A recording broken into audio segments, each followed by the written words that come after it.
Like everyday life for us. Yeah. You angelic all the time? Everyday life. Final question, is there anything that you may want to confess tonight before you go in?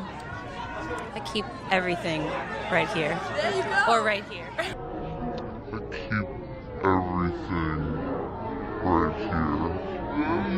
Or right here. So baby, when you ready, hit my line. Tell me what you wanna do. I know you see I'm feeling you.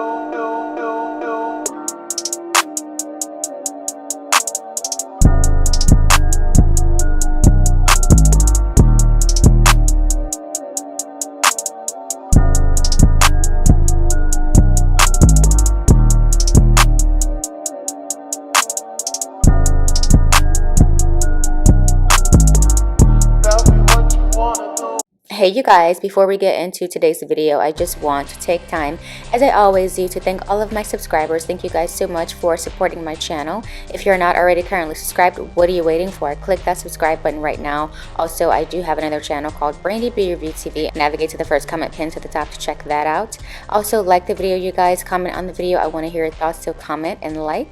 And now let's get into this juicy topic. In today's Celebrity Couple Toxic News, we are talking about the debate about Cassie testifying whether she was a willing participant or not in Diddy freak-offs. In case you missed it, according to PBS.org, R&B singer Cassie was forced under cross-examination Thursday to read aloud explicit messages with her former boyfriend Sean Diddy Combs, some of which expressed enthusiasm for sex with other men at Combs' behest that she previously testified she hated doing. Lawyers for Combs are seeking to show the jury that Cassie was a willing participant in his sexual lifestyle, and that while he could be violent, nothing he did amounted to a criminal enterprise. Combs has pleaded not guilty to federal sex trafficking and racketeering charges. Prosecutors say he exploited his status as a powerful musical executive to violently force Cassie and other women to take part in these drug-fueled encounters with sex workers called freak-offs, which sometimes lasted days. He's also accused of using his entourage and employees to facilitate illegal activities, including prostitution-related transportation and coercion, which is a key element to the federal charges. Messages between Combs and Cassie, both romantic and lurid, were the focus of the fourth day of testimony in front of a Manhattan courtroom. Defense attorney Anna Estavo read what Combs wrote, while Cassie reacted or recited her own messages. Cassie, whose legal name is Cassie Ventura, read messages to Combs containing graphic details about what she wanted to do during the freak-offs. At one point, she asked for a short break from the readings, which the judge granted. In August 2009, Combs asked when she wanted the next encounter to be, and she replied, "I'm always ready to freak off." 2 days later, Cassie sent an explicit message, and he replied, in eager anticipation, she responded, "Me too. I just wanted to be uncontrollable." Combs' lawyers have insisted that all the sex at the freak-offs was consensual. Later that year, however, she also sent Combs messages that she was frustrated with the state of their relationship and needed something more from him than sex. While reading their more affectionate conversations, Cassie testified that Combs was charismatic, a larger-than-life personality. She said this, "I had fallen in love with him and cared about him very much," Cassie said. Estavo spoke gently during the cross-examination, which had such a friendly tone at times that the lawyer and witness seemed like two chatting friends. Cassie, however, did complain once the jurors weren't hearing the full context of the messages the defense was highlighting, saying, "There's a lot we skipped over." As the messages were read, Combs appeared relaxed at the defense table, sitting back with his hands folded and his legs crossed. The courtroom was packed with family and friends of Combs, journalists, and a row of spectator seats occupied by Cassie's supporters, including her husband. The 38-year-old Cassie, who is in her third trimester of pregnancy with her third child, has held up well on the witness stand. She cried several times during the previous 2 days of questioning by prosecution, but for the most part has remained composed and matter-of-fact as she spoke about most sensitive subjects. Here's how people are reacting to this news. Someone says this, "Is it me, or I'm tired of the word freak off? This is too much." Someone says before she was a victim, she was a participant. Let's just call it a spade a spade. Someone else said she had to say that because she was afraid for her safety, was against her will. Someone else says this, "If the ninja that got Kid Cudi car blown up, hung Wale off a balcony, slapped Drake, shot a woman in the face at the club, and got a rapper to take the charge, was possibly connected to the deaths of Pac and maybe even Biggie, ask you if you ready for the next freak off. I can understand if a young woman in her 20s that's been getting beat up would pretend like she was ready for the freak off, for the next freak off." Others said this, "Cassie was young, naive, and being pursued by a billionaire. These texts can go to hell."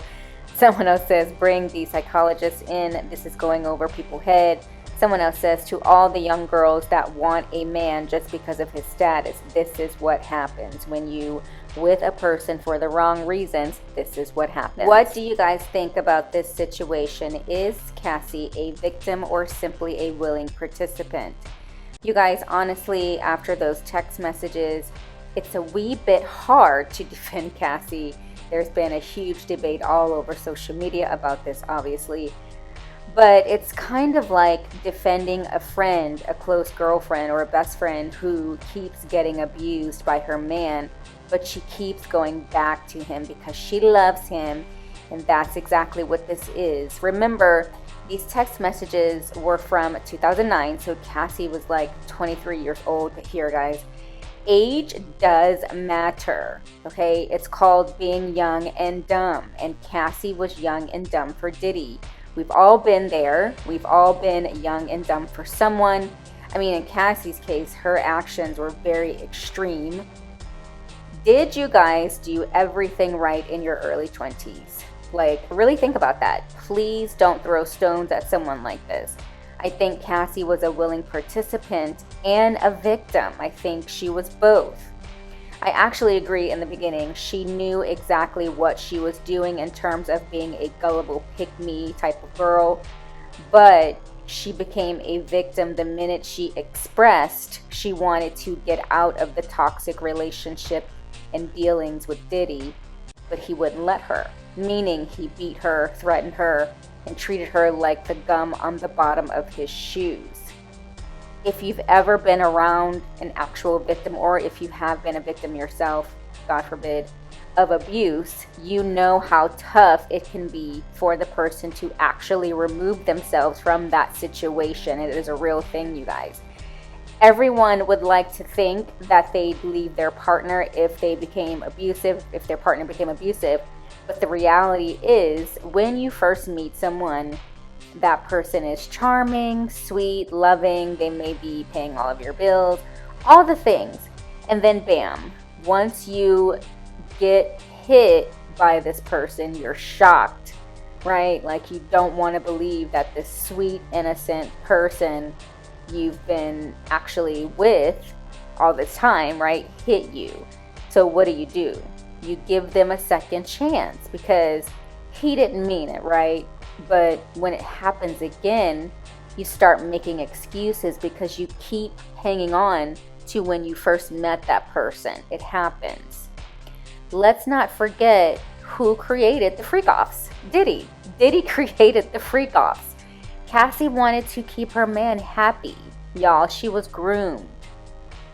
By definition, grooming means the action of attempting to form a relationship with a child or young person with the intent of sexually assaulting them or inducing them to commit an illegal act such as selling drugs or joining a terrorist organization. Going back to Cassie expressing to Diddy she wanted to not freak off anymore, it's similar to a married couple both consenting to sexual intercourse. But if one partner denies wanting sex one night, but the other partner proceeds to force themselves on their partner when they've said no, this is called rape, even though they're married. So it's literally the same thing. You guys, this case has been exhausting, and it's been only a week. We are all traumatized here. Never did I think in a million years, like everybody else, that Cassie and Diddy were doing this crazy shit behind closed doors. This is just insane. Anyways, you guys, what did you guys think of today's celebrity couple toxic video? Was Cassie a victim or a willing participant? Leave a comment, like the video, don't forget to subscribe, and I'll see you guys in the next one. Bye. Hi guys, don't forget to click that subscribe button. It lets me know you're enjoying the content I'm creating for you. Thanks for watching, and I'll see you guys in the next video.